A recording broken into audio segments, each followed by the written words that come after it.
بسم اللہ الرحمن الرحیم۔ محترم دوستو، السلام علیکم۔ قرب قیامت کی 10 بڑی علامات میں سے ایک علامات دجال کا ظاہر ہونا بھی ہے۔ دجال کا فتنہ تاریخ انسانی کی ابتدا سے لے کر انتہا تک کے تمام فتنوں سے بڑا اور خطرناک فتنہ ہے، جس کی بڑائی اور شدت کا اندازہ اس بات سے بھی لگایا جا سکتا ہے کہ ہر ایک نبی علیہ السلام نے اپنی امت کو دجال کے فتنہ سے ڈرایا تھا۔ دجال کا تعارف اور اس کی اقسام۔ دجال کا معنی ہے بہت زیادہ جھوٹا شخص، کیونکہ دجال فی حق کے ساتھ باطل کو ملا کر جھوٹ بولے گا، اس لیے اسے دجال کہا گیا ہے۔ یہ اولاً خود کو مومن ظاہر کرے گا اور لوگوں کو بھلائی کی طرف بلائے گا، لیکن پھر نبوت کا اور آخر کر الوہیت یعنی خدائی کا دعویٰ کرے گا۔ مشہور ہے کہ اس کی اصل یہود سے ہوگی۔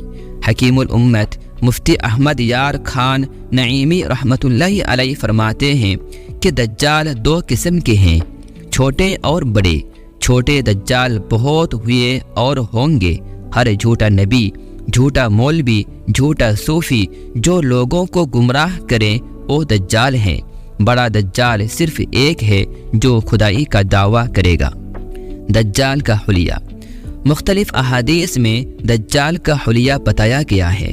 ان تمام کو سامنے رکھنے سے دجال کا جو حلیہ سامنے آتا ہے وہ یہ ہے کہ دجال ایک جوان مرد ہوگا، دراز قد اور ایک آنکھ سے کانا ہوگا، اور کانی آنکھ ایسی ہوگی جیسے پھولا ہوا انگور ہو، جبکہ اس کی ایک آنکھ خون آلود ہوگی۔ اس کا سینہ چوڑا اور ذرا سا اندر کی طرف دھسا ہوا ہوگا۔ دجال کی پیشانی چوڑی ہوگی اور دونوں آنکھوں کے درمیان کاف فا را یعنی کافر لکھا ہوا ہوگا، جسے ہر مسلمان پڑھ سکے گا، چاہے اسے پڑھنا آتا ہو یا نہ آتا ہو، اور اس کے بال گھنگریالے ہوں گے۔ دجال کا خروج۔ دجال کے نکلنے سے پہلے دنیا کی بہت بری حالت ہوگی، جیسا کہ احادیث مبارکہ کے مضامین سے پتہ چلتا ہے کہ اس کے نکلنے سے 3 سال پہلے ہی دنیا میں عام قحط پھیل جائے گا۔ پہلے سال آسمان 1/3 بارش اور زمین 1/3 پیداوار روک لے گی۔ دوسرے سال آسمان 2/3 بارش اور زمین 2/3 پیداوار، جبکہ تیسرے سال آسمان ساری بارش اور زمین ساری پیداوار روک لے گی، حتیٰ کہ آسمان شیشے کا اور زمین تانبے کی ہو جائے گی۔ اس خشک سالی کے سبب تمام چوپائے ہلاک ہو جائیں گے۔ فتنے اور قتل و غارت گری عام ہو جائے گی۔ آدمی ایک دوسرے کو قتل اور جلا وطن کر رہے ہوں گے۔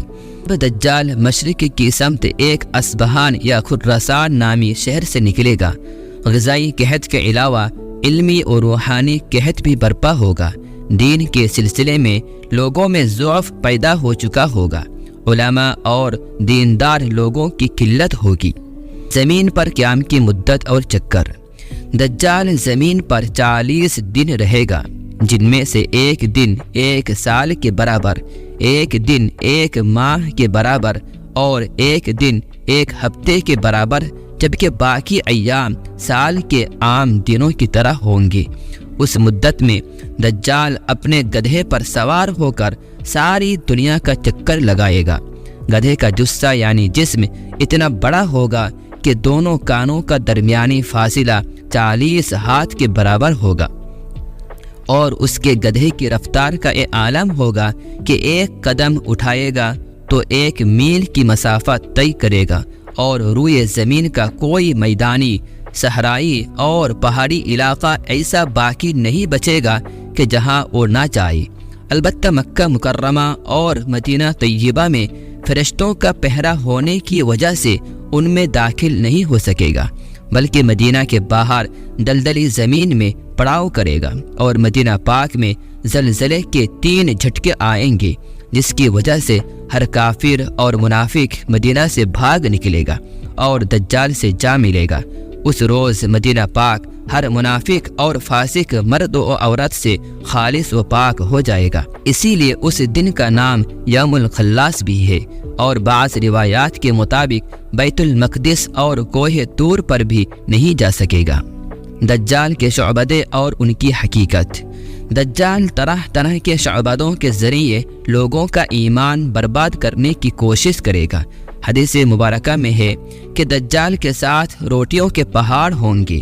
دجال کے پیروکاروں کے علاوہ باقی لوگ سخت تکلیف میں ہوں گے۔ اس کے ساتھ 2 نہریں ہوں گی، جن میں سے ایک کو جنت اور دوسری کو دوزخ کہے گا۔ در حقیقت جسے وہ جنت کا نام دے گا وہ دوزخ، اور جسے وہ دوزخ کا نام دے گا وہ جنت ہوگی۔ اس کے کہنے پر آسمان سے بارش برسے گی، اور لوگوں کے سامنے وہ ایک شخص کو قتل کر کے پھر زندہ کر دے گا۔ دجال کی موت۔ دجال کے فتنوں کی وجہ سے اہل ایمان سخت پریشانی اور تنگی کے عالم میں بھاگ کر دخان نامی ایک پہاڑ میں پناہ لیے ہوں گے، لیکن دجال ان کا پیچھا کر کے پہاڑ کا گھیرا کر لے گا۔ اہل ایمان سخت بھوک اور تکلیف میں مبتلا ہوں گے۔ تب اللہ پاک حضرت سیدنا عیسیٰ علیہ السلام کو نازل فرمائے گا۔ حضرت سیدنا عیسیٰ علیہ السلام کو دیکھتے ہی دجال ایسے کھلے گا جیسے پانی میں نمک گھلتا ہے، اور آپ علیہ السلام دجال کو مقام لط پر قتل کریں گے، اور اس کے پیروکاروں میں سے کسی ایک کو بھی زندہ نہیں چھوڑیں گے۔